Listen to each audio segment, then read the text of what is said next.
Hello, everyone, and welcome to One Cool Thing from PCMag.com, where we are talking about the Pixel 6 and Pixel 6 Pro phones. I'm Sasha Segan, and I have Stephen Winkleman, who reviewed the phones for PCMag.com with us. Although, Stephen, you've got one phone, and I've got the other, right? Yes, I sent you the one I like better. So, Okay.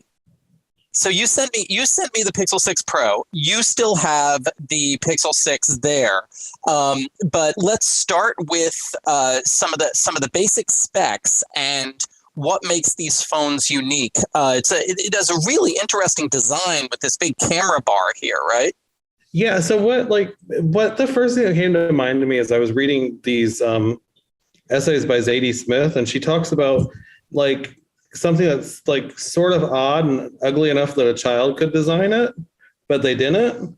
And that's sort of what it feels like. Is like, I was talking to somebody yesterday about this, like the 6, you get a little bit of the benefit of the waterfall edge. So the bezels look a little smaller, but on here you have really wide bezels all the way around, a hole punch. It's also a flat display and then a curved back. It's like the proportions aren't perfect. And you have this big bump. That one looks a lot more graceful, I think. It's still a little divisive, but that's like, to me, I know most people care about the camera, but to me, like, I feel like that one just looks more like a flagship. So you're saying the 6 Pro with this waterfall display around the edge, and it's the 6 that you have that has the flatter display and the more visible bezels. Yeah, because your bezels bend over into the waterfall, and it just like, like the rails are sort of curved.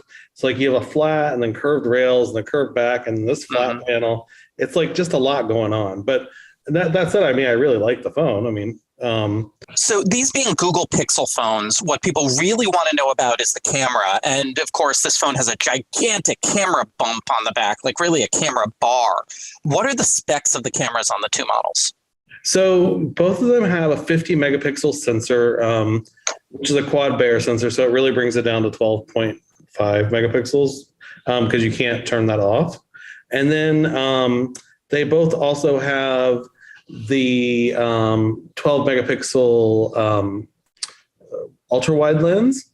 And then the Pro has the additional 48 megapixel telephoto lens. And then on the front, the 6 has an 8 megapixel selfie camera. That one, the Pro that you have, has an 11.1. And the field of view is a little bit wider on the Pro. But the sensor size and like the aperture and stuff like that sort of makes it balance out. Like I didn't really see much of a difference for the front-facing cameras. And I think that, all three of the cameras are good, but the telephoto lens is definitely, it's the phone's weak spot, I think. I'm looking here at the viewfinder on the 6 Pro, and the viewfinder buttons go to 4x. Is that 4x of optical zoom? Yeah, it's 4x optical zoom, and then it goes to 20x electronic Digital. or hybrid. Yeah. And even at 10, like it does a decent job at 10. Like it does a pretty good job. But when you get to 20, like we tested it in some really like difficult atmospheres, like an archery shot. So it's like a lot of green and like browns, and then the oranges and the reds. And like it literally looks like a 90s Photoshop filter. It's all mosaicked and like just sort of a mess.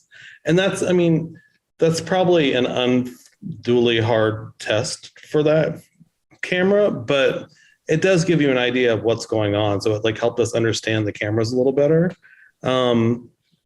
If you're just using for like social sharing, I think it's fine, but it's not going to be, it's not going to compete with a mirrorless camera or DSLR. I mean, let's not kid ourselves. Now, Pixels are known, though, for having really good autofocus and really good night modes, at least for an Android phone. Did we find that here too? So that was the interesting thing. Autofocus is good. Night mode is not as good as in past years. Like, because even I questioned it quite a bit. And I talked to our camera expert, Jim Fisher, because we were seeing lots of light flares and the dynamic range wasn't as good. So it was that was pretty interesting.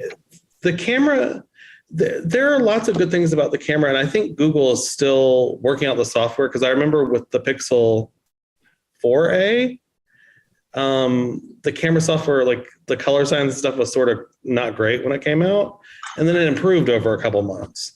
No, it's Pixel 4 and then the 4a, it was improved by then.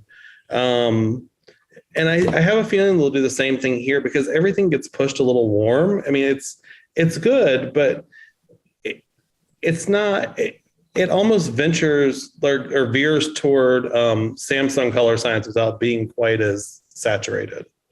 Now, that's interesting to point out Samsung, because so our previous phone of the year was the Samsung Galaxy S21 Ultra.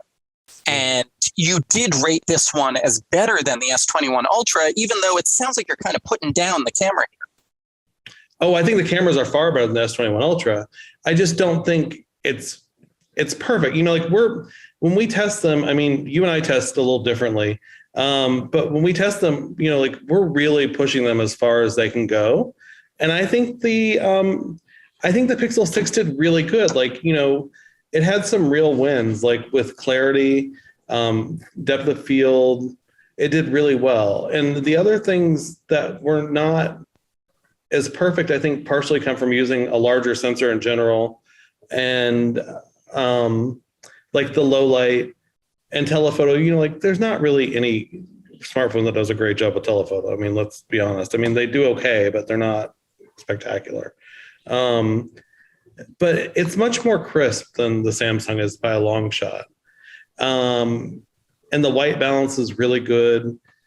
I think that if you compare, like we compared the Galaxy S21 and the iPhone ultimately won out, which was sort of interesting because we didn't really expect that.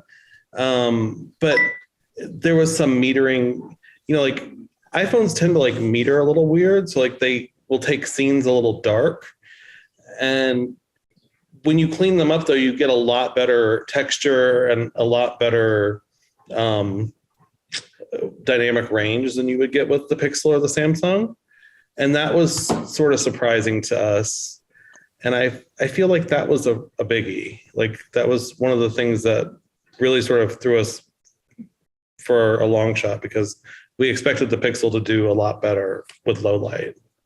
Now, outside the camera, how about other features like performance and software? Now, this has, and so I'm going to point out, I'm not going to say that this is stock Android. Pixels haven't been stock Android for about 3 years right now. Google Skin looks like nothing else that I've seen on an Android phone recently.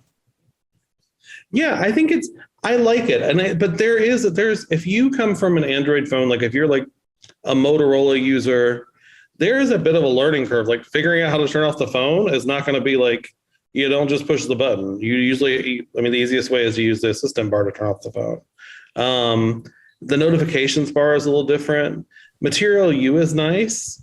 And I really like it, but it is definitely, for the first time, it feels like Pixel feels more like its own OS as opposed to an Android OS. It almost feels like a real competitor to like an iPhone, like its own sort of, you know, that plays well with an iPhone. I mean, that plays well with Android. So I think that was something I really liked. And it does do a lot of things on chip, which I really appreciate on the Tensor processor. Like the transcription ability and translation ability is spectacular. So if you're sending a text, like if I'm talking to someone in German and they get it, they can automatically, a little bubble will pop up and I'll translate it to English. And like we tested it with like some really testy stuff and it worked perfectly. So I really like that. I think the Tensor processor works well. It doesn't beat out every benchmark. But when you start looking at things that really matter, like what Google said was important, if you start looking at like the AR benchmarks for like neural networks and things like that, like it wins by a healthy margin. Like there's a big difference. And I think that that's what they wanted to do. And if they can really build a customer base, on good cameras, good hardware, and a good, policy for like replacements and upgrades, I think that this could be a phone that maybe changes the market a little bit in the US. I'm not entirely sure.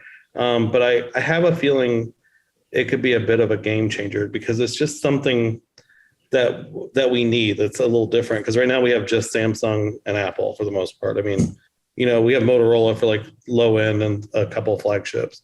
But I mean, that's really, we don't have much more. I mean, like we have the one-offs, but not a lot of anything special. So how much do these two models cost, and what do people need to be aware of in terms of where they buy them and the like different capabilities in different variants of the models? So the Pixel 6 starts at $599. It is sub-6 only, meaning that it only gets mid-band 5G. And that's probably going to be fine for most people, as it is for most of the world. If you want this phone with millimeter wave, you're going to pay at least $100 more. If you have AT&T, you're going to pay $130 more. And to me, at that point, the math changes. You might as well just buy the Pro because you get a little extra RAM with that one. And the telephoto camera. You get the extra RAM telephoto camera, the waterfall display. The front and back of that are Victus glass. This is Gorilla Glass 6 on the back, Victus on the front. So there's a little bit of a durability difference. Plus, like, we've not been able to prove this, but I feel like the camera sensor is better on the Pro. And like I asked a couple people and they said the same thing. It just seems faster and like it works a little better than it does on this phone, on the 6. So I think that's the biggie. If you buy it from Google, of course, it comes unlocked. And they have Pixel Pass so you can get, storage and all the things that you want, and then replace it every 2 years. So it's basically like Apple's thing, or like, most carriers do, where you can replace it out. And otherwise you can buy it through all the carriers. But like I said, Verizon and AT&T, if you're going with millimeter wave, it really makes sense to sort of think about doing the Pro because it's a faster refresh rate and there's a lot more that comes with it. And how much does the Pro cost? $899. Okay. Yeah. And I would say that the other thing to be conscious of is that Google is like Apple. So you're not going to have like any bloatware, which is really nice. But if you buy it from the carrier, when you put in your Verizon SIM and things like that, you're going to see like there's bloatware built into the SIM. So you're going to get some of that. And the only way to really get around that is to use a carrier like Google Fi or Google Fi, exactly. Google's carrier that doesn't add anything to your system. Oh, that's the other thing I will say is that even if you do, this phone should work on every carrier in the US and it has global band connectivity. It should work well. But if you use a cheap phone plan and MVNO, make sure you check with your carrier because some carriers will not support these phones. Or it's not so much with Pixel, but we're starting to see that more and more where MVNO is like, oh, we don't support that phone because we've not had a good experience with it, blah, blah, blah. And we're getting lots of emails. So if you are using like a cheap phone plan, just like make a call or like text or your carrier to make sure that it works because that would be a disappointment. Okay, great. So that's the Pixel 6 and the Pixel 6 Pro. They are available from Google and from carriers right now. They are both, or rather, the Pixel 6 Pro is our editor's choice, right, for Android phones, Android flagship phones at the moment. Thank you for watching. This has been One Cool Thing from PCMag.com, and check PCMag.com for a full review of both phones. Bye.